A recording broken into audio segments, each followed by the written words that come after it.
Hello, hello, beautiful people. Good morning and welcome to Charlotte Uptown to the ACC tip-off. So this is a basketball media day. Stage is set for another incredible season of ACC basketball. We've got 12 teams today, 6 teams tomorrow, and guess what? 8 hours on deck today of full, complete coverage. The season is just 28 days away. This is pretty much a rite of passage right there to go up and down this escalator. And we are live in Charlotte, North Carolina.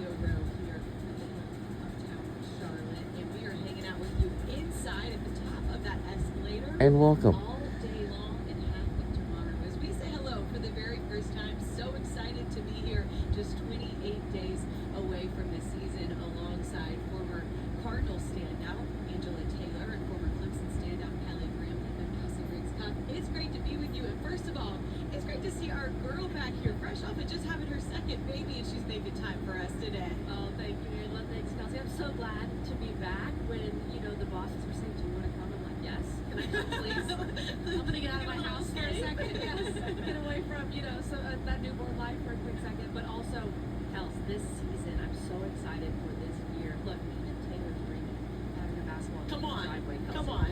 It's time for hoops season, and we get to talk about it today. And I love that already, right? Taylor doing some hoops with Taylor. This is the perfect time of the year. I came all the way from Boise, Idaho, and it has been awesome just landing in Charlotte, getting ready to talk hoops with you. Wonderful.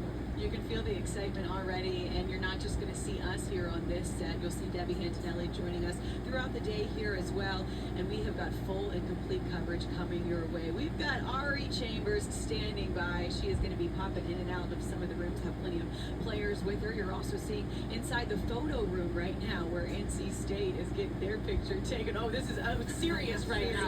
Business. We got to get that business pose in as well. And then just over our left shoulders is where the press conference room is as well. We'll be taking you inside and outside of that for all 12 teams that you will see today. Looking forward to that. And for the women's programs attending on day one, we'll see Boston College, NC State, Stanford, Syracuse, Virginia Tech, and Wake Forest.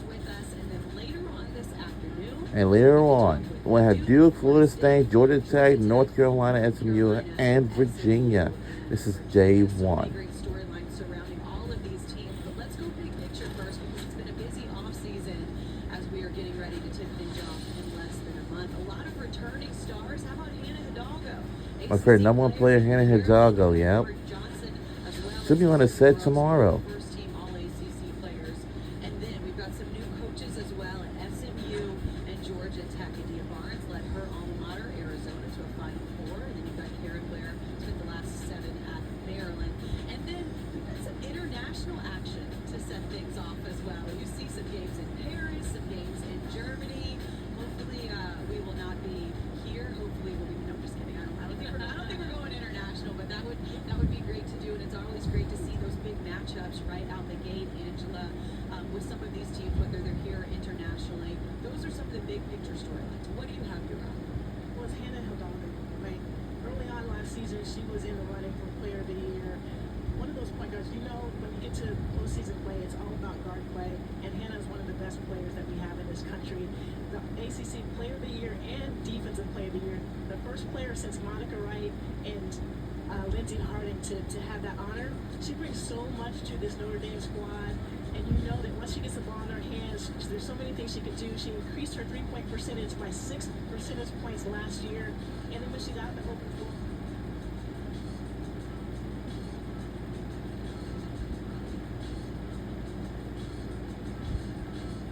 have it difficult though. There's some teams here in the Triangle that she's going to have a tough time facing. Definitely, Angela. I'm glad you started with Hannah Hidalgo because to me she is the headliner for this league. I think she's the best two-way player in the country, and she can prove this year if she is the overall best player in the country with Juju Watkins out, of course, for the season, which is unfortunate.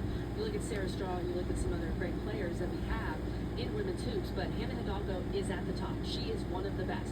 And this is going to be, I think, even more of a challenge, right? Because you had Olivia Miles leave, Sonia Citron went to the W and just blew up and was amazing. Kate Koval transferred. What can Notre Dame look like, and how far can Hannah Hidalgo take them? I think that's the big question. But you mentioned the Triangle. I am really excited. When we think ACC, we think triangle, we think Duke, NC State, and North Carolina.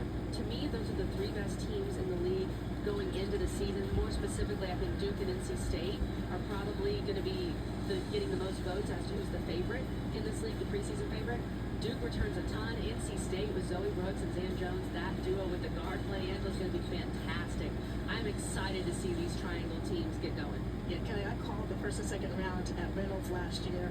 Flew into the airport in Raleigh, and there was so much energy in the atmosphere there because of what's going on in the Triangle. Women's basketball is at the top of their game in the Triangle, and those three teams are going to be deadly. You look at Duke and North Carolina defensively at the top of the conference, and I think this year they will be much better and more productive and efficient on the offensive end of the floor as well. Expectations definitely high for those teams in the top 10. WSB's way too early. Is it ever too early though? To start talking about where these teams are. We'll see. NC State head coach Wes Moore at 9:45. His players Zoe and Zam at 11:45. And Kelly, you mentioned NC State and what they did last year to have a guy like Coach Moore, who has so much experience, who's taken this team last year, another 28-win season. How does that factor into what they're hoping to do again and reach it back to the postseason, one of the 8 teams that did last year? Well, don't miss our interview with Wes Moore because he always says something outrageous. So I am really excited for that. His Southernisms, oh my gosh, it's so good. Puts me right at home. I love it. Absolutely. But we love Wes Moore, what he's done. He's one of the best coaches in the country. He's one of the winningest coaches in women's college basketball history. He's done a fantastic job. And we talk about rebuilding a roster. You lose Isaiah James, you lose Tonight Rivers. But what's almost more important these days, Angela, is the retention. And they were able to keep so many good players in Raleigh. Zoe Brooks, Sam Jones stand out. A player like Tilda Trieger, Lorena Awu, I'm excited about their post play. And then also went to the portal, got Camille Pierre from Vanderbilt, which is a huge get for NC State, just massive. Duke also retaining pretty much their whole core. Did lose Alicia Econowa. I do think that's going to be a factor. They brought in some great freshmen. But that's big. When you look at the retention in this league, the teams that are going to be the favorites are really the teams that were able to keep their rosters together. Yeah, that's such a great point, retention. When you think about NC State in particular, they lost 55% of their offensive production, but they brought back 45%. So you think about Zoe Brooks in that first round game against Vermont, she was the one that put the team on her back until some of the older players, the more veteran players, were able to get their game going. And now she is that veteran. Expect them to play really well. And then obviously adding Camille Pierre from Vanderbilt, 20 and 10, a double-double. I'm adding that to your roster. It's going to be a lot of fun to watch. Just one of the teams that we are excited to see this season. But let's get things going. Take you inside the press conference room in just a second. But we got to set the stage first for what you are going to see from Stanford this season. And let's take a look at what we saw last season, because of course last year was a season of change. They of course made their ACC debut, and then of course Kate Pay named the head coach after the retirement of the legendary head coach Tara Vanderveer. Now Stanford also finished the season last year 16 and 15 overall, posting a winning record for the 38th consecutive season, but they did not make the NCAA tournament for the first time since 1988 as they look to build now a second year under their head coach. And they've got some youth to hopefully help them do it. Nuno Aguera and Chloe Clardy back for the 2025-26 campaign. Also, get this, added the number 3 recruiting class in the nation. As you take a look at some of those names that are going to be able to hopefully contribute in a big way this year. Stanford expectations pretty high under their second-year head coach. And right now, let's go to the podium and hear from the Cardinals. I am so excited about our team. As you point out, we have 10 fantastic returners. We're busted in this offseason. All spring long, on the track, on the turf, on the sand, in the weight room, on the court. Our 10 returners really recommitted themselves to the Stanford way, which is working really hard, being really unselfish, so that we'll have 5 fantastic freshmen arrive on campus for summer quarter.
sure that they know how the sample way of the way that we do things.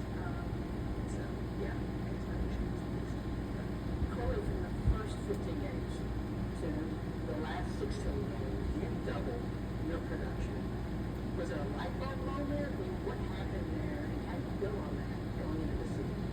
I think it's just like things change, things happen all the time in basketball with different teams. So just stepping into my role and really taking that on and just trying to be the best that I could be for my team. I think that's just continuing into this year, like Amy said, being a leader. My five freshmen, they are the music, and so just really helping them, like Kate said, mentoring them, and just getting all of our team together. We're going to be championship this year. Everyone's mentioned the five freshmen, and I see the smile when we say the five freshmen. Should we expect a similar style of play, or will there be adjustments with this influx of talent? Christy, the Stanford way, we want to play up tempo, we want to play fast, we want to play what we call tag team. I think we have a lot of depth. We have a lot of different weapons out there, and just we need everyone. It's a long season. We have championship aspirations, championship goals. We know we're going to see, a lot of different styles of play, and more than anything, I'm just really happy the way people are working together and really taking on kind of the sisterhood in a good way. Maybe we missed some games last year with the injury. Talk about that leadership piece for you. How much was standing, or you staying on the sideline and watching? How much did that help you in terms of this enhanced leadership? Yeah, I think it gave me a different perspective for sure. Just relating to my teammates in a different way. We had a couple of other people that were out too, so we ended up working out beautifully. But we were sisterhood there. But I think watching on the sideline is a good thing. You see things that we don't see from the play. Yeah, this is time, and I think by that leadership is being available and being healthy, so it can add to Corey, when I talk about freshman year, give me the one freshman that right now is really fresh. I think it's hard to say. And now the first team is set is Stanford Cardinals, and those women's basketball players were the head coach for sure. And yeah, let's listen in once again. Last year they had finished the season with 16-15 overall, 8-10 ACC, and unfortunately they did not make it to the NCAA tournament. So the no games of the upcoming season for them, they'll take on Washington State, 16th Gonzaga, Tennessee on the 3rd of December, Washington on the 19th, December 21st, Oregon, NC State, January the 1st, on New Year's Day, North Carolina, January the 4th, Duke, January the 11th, February the 1st, they're taking on my Notre Dame Fighting Irish again as a rematch on February the 1st, 2025. So December is always be the ACC versus SEC challenge. That's going to be real fun. And up next, we're going to have a first head coach for Wake Forest. That is coming up next. We'll be right back on the other side of this break. Don't you go anywhere.